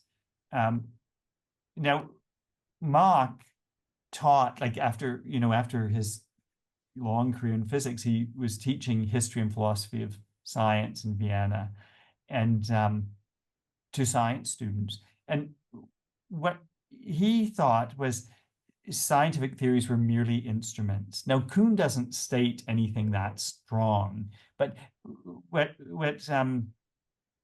Marx said is scientific theories are merely sort of economical ways, like, of representing reality. And what he meant, I'm misleading you a bit, so I want to sort of reword this. Economical ways of sort of accounting for the empirical understanding of reality. So it's like they're cognitive shortcuts. So it's a way, there'd be too many facts to remember if we didn't generalize. But he says, don't go thinking the theory is an accurate picture of reality. It's a tool. So he compared it at times to scaffolding. When you build a building, you put scaffolding up to sort of build, like, so people walk on it to build the structure. And what he's saying is you can't do science without it. So it isn't just because the theory is going to be thrown out, we can't infer, well, we can do science without theory. You cannot do science without theory. And this is where he and Kuhn line up. You absolutely can't do science without a theory. But don't think the theory is a picture of reality or a final picture of reality, or a sort of that thing that many people think we're aiming for, this one unified account of reality. Do you think there is there does exist such a thing as the true structure of the physical world and the nature of the physical world? So again, given my views on metaphysics, I can't say. Like, I'm not in a position to say. Now, what we're doing is hypothesizing about it. But again, I want to emphasize, if we're reflective and we've taken what I take to be the insightful lessons from Kuhn, we should realize that all this theorizing we do is always a partial representation of reality. We can only account for some of the features, not all. And we're only accounting for those that sort of involve the features that interest us and that we think are causally relevant to our aims. But we shouldn't be surprised that we have to give this up. Now, how does it reflect reality? Well, I don't think we're in a position to independently check, but we seem to be doing something right in the sense that we do have a richer empirical understanding of reality, of like, at the empirical level, we seem to know more than our predecessors. Does it scare you, or are you sad or disappointed that maybe some of the questions that you're working on, or maybe some of the questions that you do not work on, but that you are most involved in, might never find an answer, both within your lifetime and ever in the history of Yeah. humankind? I'm not bothered by that. Part of it is, I think I don't have this. I think I have modest expectations about knowing the world, and it comes from, I think, studying history and philosophy of science. And again, I think it comes back to that image of the cup or the glass half empty or half full. Like, I see we've accomplished so much, and we don't need to have it all to have an understanding of the world. But some people are going to be more dissatisfied about what they don't know. But I don't think we should be, because I think we might be part of it might even be motivated by this conception of, another key dimension of the typical conception of God in Western culture is God's all-knowing. And we often in philosophy invoke that image, the God's eye perspective. So we talk about, if you want to motivate a discussion about theories, for example, you might say, is our theory sort of a transcription of what God would have written if he wrote down all the truths? And I think that misleads us, that invoking that image, because we think we are on our way to being gods. Like, we think our final goal is to grasp what God has grasped, if God exists, and even if that image of God is the right image. But I think that's what misleads us, is this sort of image, and then we end up with expectations that are out of line with mere humans. Is a scientific progress a simple linear accumulation of facts and knowledge, or does it follow, in mathematical terms, non-linear behaviors? I would say certainly Kuhn thinks, and I would agree on this one, that it's non-linear, like it's disrupted. Now, through all that, in the long run, we seem to know more than we did before, at the sort of low empirical level. But I would say it's a very disruptive process, with punctuated by paradigm changes or theory changes or what have you. Yeah. What is scientific realism? Okay, so scientific realism is an optimistic, we've been talking about it in a way already, but it's an optimistic view of science that our current theories are approximately true. And developments in science will be sort of elaborations of the existing theory rather than replacements of it. And that's contrasted with anti-realism. And the anti-realist is inclined to predict that this isn't the case, that our current theories are probably not the final theory we'll be working with. And our theoretical understanding in the future, so what your grandchildren might believe in, might involve a fundamentally different theory. So they might be thinking of basic entities that we never conceived of, and things that we took for granted, they'd realize, oh, they were mistaken. So that's the two positions in the realism, anti-realism debate. The two in the starkest terms.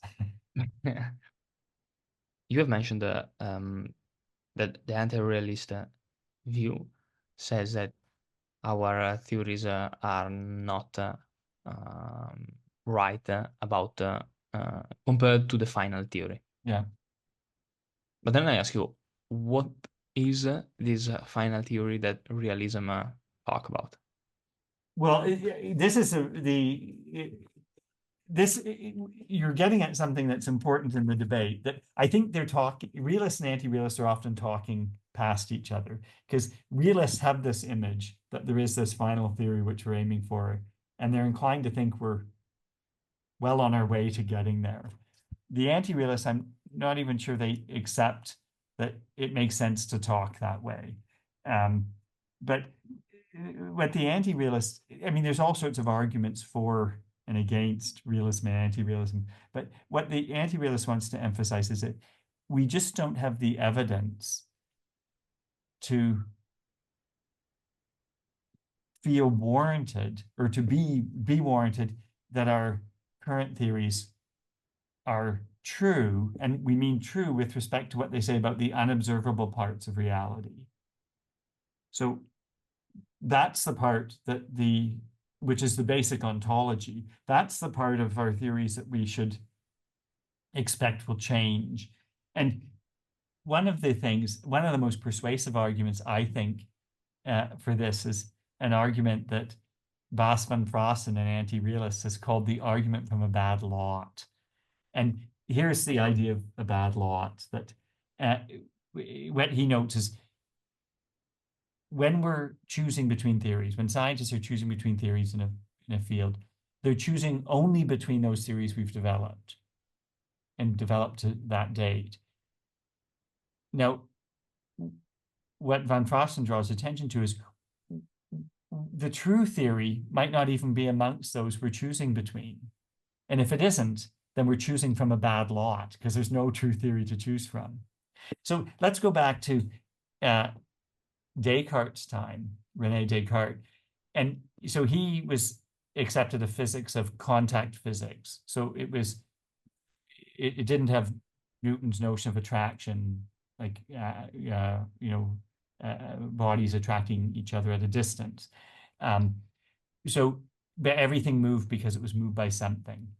So when Descartes proposed that theory, the accepted theory in Europe at that time was some form of Aristotelianism, which was fundamentally different. I won't go into the details, but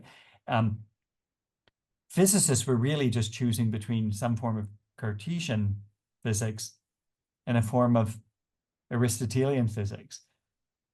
Both of them are wrong by today's lights. So we're only choosing between a bad lot. So if no matter which theory we choose, we're going to choose a false theory.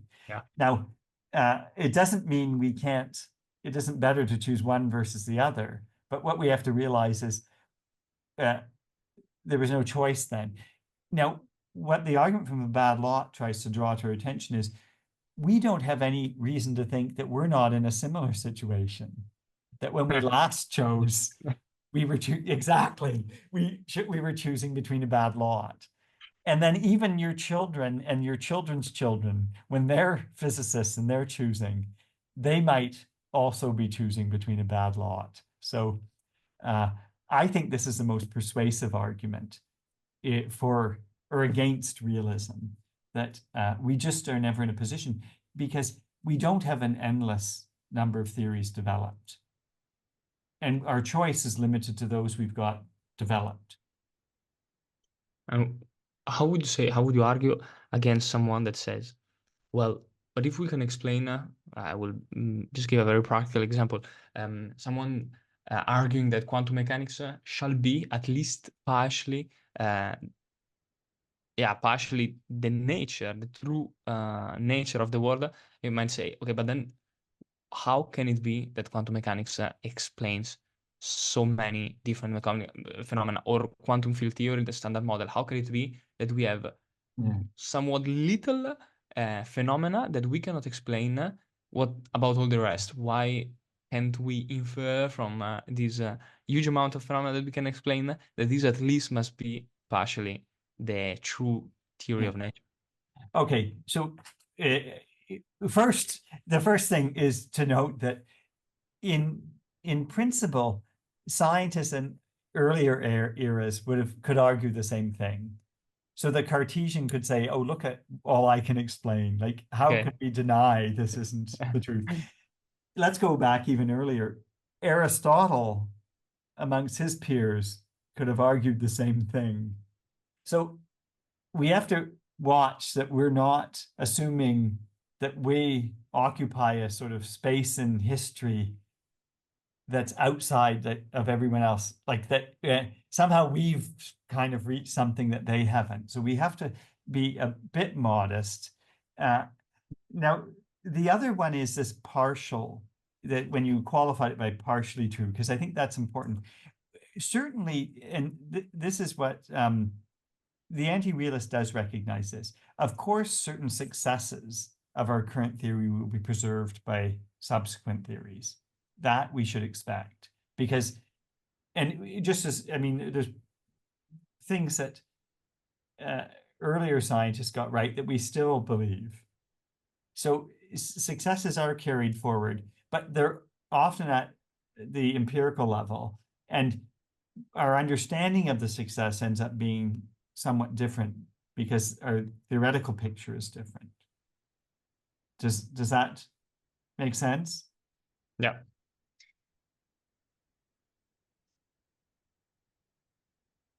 I'm trying to I'm trying to get to be satisfied with this answer. No, I see Yeah, why. yeah. Okay. No, it's I'm trying to be realist. devil's advocate, of course. Yeah. No, I understand realists are very determined. And so some of these versions of these arguments have been I've heard before. So Is it I'm probably sorry, I just want to ask, is it probably an anti-realist view related to a sort of engineering limitations of human beings? Because we know, for example, that we cannot engineeringly probe into some scales, at some energy scales of the yeah, universe or some physical processes. And we know that engineering, there are some unknowns that yes, we are not even aware of. yes, So what an anti-realist view says maybe is that since our practical capabilities are, yes, greatly developed, but under no circumstance this development can tell us that this is all that we can physically do, and thus our theories cannot say that this is all that we can physically explain through a theory. yeah. So I'm glad you brought up engineering, because I think there's a long tradition of contrasting engineering with pure science. And it's the pure scientist who uh, aspires to grasp the structure of the world. Because what's the engineer's goal? Well, the engineer's goal is to make something that works. And as you rightly noted, often they can make something that works and they don't quite understand why, or they don't understand the deep structure. But if it works, it really doesn't matter. And Karl Popper makes some disparaging remarks about engineers. In fact, he even says the way Kuhn describes the normal scientist who just accepts the theory uncritically and works with it, he says it's like he's describing an engineer. So he's putting the engineers down. And so there is this tradition. Now, interestingly, I brought up Mach earlier. He's identified as an anti-realist. He's called an instrumentalist. And instrumentalism is, like, in one way, it's a very engineering type of mentality. It's thinking of our theoretical understanding as merely instrumental. It's a tool to use. So we don't think of it as describing reality. So I think there's a sense in which if you think of science as closer to engineering, then you'll be inclined to anti-realism probably. Like, you realize those fundamental questions, some of them really don't matter. We might yearn for answers, but it's that yearning of metaphysics again. So Yeah. the issues we've covered really relate to each other, because we might have this yearning to know things we can't know, but we just have to accept that, or we often have to accept we just don't know them and we can't know them. I mean, what's remarkable is some of the things we've come to know when you think about it. I'm struck by, I'm reminded, I did one of those DNA tests, 23andMe, and so I found out I've got some Neanderthal DNA, which I'm not surprised given what we know about human and Neanderthal history. So it's interesting, but I would say, certainly in my childhood, it would be inconceivable that I would ever learn this. First of all, that it would be the case that I would have Neanderthal ancestors and that I would be able to confirm it in some sense. Like, that's quite remarkable, isn't it? Yeah. So, but to come back to your issue, but I think engineering sits more comfortably with anti-realism, and the realist is inclined to emphasize the difference between pure and applied science and sort of be a little disparaging about applied science or engineering. Yeah. Okay. But are you scared of death? Of which, scared of death? Well, I don't want to die right now, but I no, in a sense, because I just think it's like I see myself as uh, like a part of the biological world, and it's just life and death are just part of it. I have had relatives die, and people sometimes die satisfied, like they are in a sense felt they've had a complete life, so there's not this dread. But I understand why people do have a sort of dread. Like, it's like, I mean, this is, again, I think it's this type of reflection that leads people to engage in the classic metaphysical issues, because they're trying to sort of find peace, like find some satisfying answer that, I mean, maybe they can't imagine the world without themselves or something, but I don't think I don't have trouble with that. Like, I mean, I'll be sad not to be here, but I won't be, because I won't be here. So yeah, so so I would say I would not be afraid of death. How do you think that mortality impacts our lives? I think it does quite profoundly, like in the sense that it's think of writing an examination and there's a clock set and you've got 4 hours. As you approach the 4 hour time, you get a little anxious because you have this your last chance to put down the right answer or get the answer or not. So I think in one way, life and death are like that. But mortality is also, I think, in one way, it really conditions our thinking, because some literary figure once said, if we lived for 1,000 years, we'd spend the last 900 worrying about death coming. So I don't think we'd use more time well. So I know it's very ironic. Yeah, it's true. I've also heard that.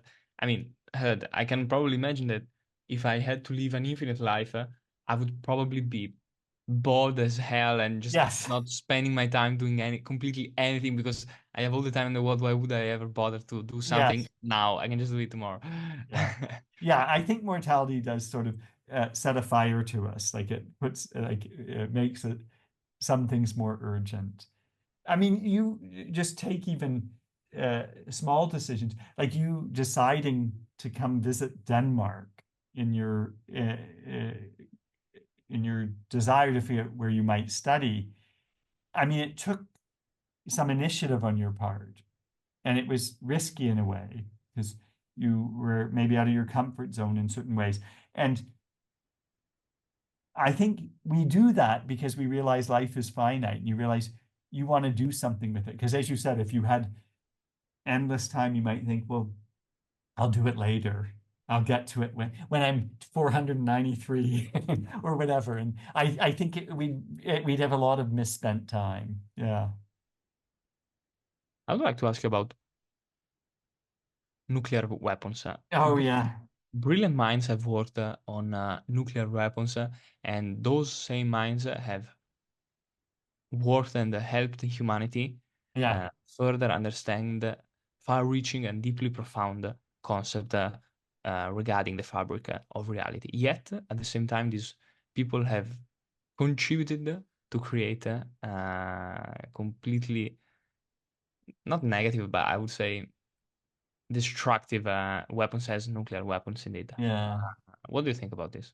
Well, I think this comes back to a theme we explored earlier or we touched on earlier. I think we went down a path, humanity went down a path, created nuclear weapons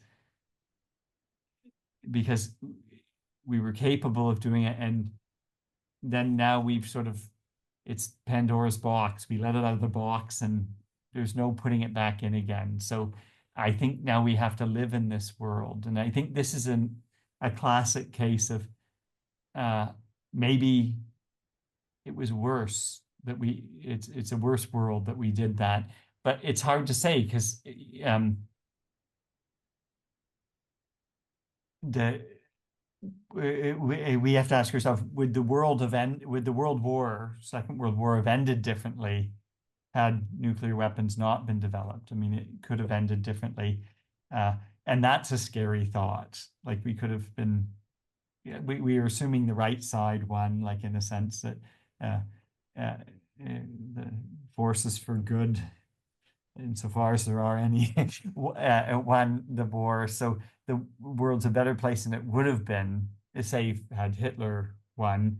But we have to realize it's not like we've made a really good world by developing nuclear weapons. I mean, some people are thinking about it all the time, like the fear of nuclear weapons, or nuclear war, troubles a lot of people. So I think we have to realize uh, certain developments are just put us on a path that we're going to not like in a lot of other respects. So I'd like to ask you regarding this fact and to sort of agree on a somewhat definition of consciousness. What is your definition of the characterizing property of human life and our capability of reasoning that, as to our knowledge, a rock or a dog does not have? yeah. So I hesitate to say much on this for two reasons. One, because as I said, I haven't sort of systematically thought about it. I certainly think we're different than rocks and dogs in some In ways. what way? Well, In what certainly way? Like, what is a rocks. characterizing I property? mean, I'm assuming rocks are sort of uh, are not conscious, so they have no reflection or what have you, Okay. capacity for reflection. So they're just subject to the laws of physics, which we might well be only subject to those as well. But we certainly have this sort of inner mental life uh, that we experience. Now, do dogs have that? Well, perhaps. I don't know enough about animal cognition. So, but the other reason I'm reluctant is because if we understand evolution properly, we should realize we ourselves are changing. So humans, so the capacities humans have and had, say, 100,000 years ago, might be different than the ones we have now. I mean, I'm sure the typical human from 100,000 years ago had physical capabilities that your typical person now doesn't have. I mean, this has been not put so explicitly, but this type of reflection has been made by people like Jean-Jacques Rousseau. Yeah, he notes how civilization has just sort of softened us in many ways. Now, that cuts two ways. One, it has made us weaker. because Rousseau even imagines, he says, pit your typical modern person, you, against your typical early human from 100,000 years ago, and you're going to be a very sorry state having to fight this person if you're fighting to your death, right? Because you can assume they would be a very powerful person because of the way they've had to live. They're in nature, and we've been softened by civilization. But at the same time, our softening, we probably have acquired some positive traits as well, just along the way, which is good. I mean, we might even have an empathy that we didn't have. I don't know. It's hard to speculate what these creatures were like, but our early ancestors. But what we have to realize is human nature itself is changing if we understand evolutionary theory correctly. Like if it's insightful on this, we should expect that humans themselves are changing. So that's why I would be reluctant to say too much. Now, I do think we have minds that are capable of many things, but because of our limitations, like just basic cognitive limitations, like, processing times and things like that, we can only know so much. But we also might have a yearning or an appetite to know things that far exceed what our capacities can deliver. So that's a complex tension in our existence. Okay. I just saw the time. I've got to get somewhere soon. So Of course, Brad.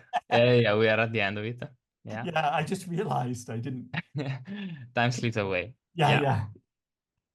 Okay. Well, thank you. I only want to ask you if you could pick a philosopher to go Oh, dinner with and yeah. ask him anything. Who would it be? You know, I think the type of person I would want to have dinner with might be someone like Hume or Rousseau, who knew each other, but they had a falling out. But Hume is interesting. I mean, Hume looked like he obviously enjoyed life, the way, like, his personality in his writing. Rousseau is a more complex one, but I find Rousseau very insightful about human nature. So I think he might be extremely good company. But both of them are very insightful. But those are two people that I think would certainly be worth talking to.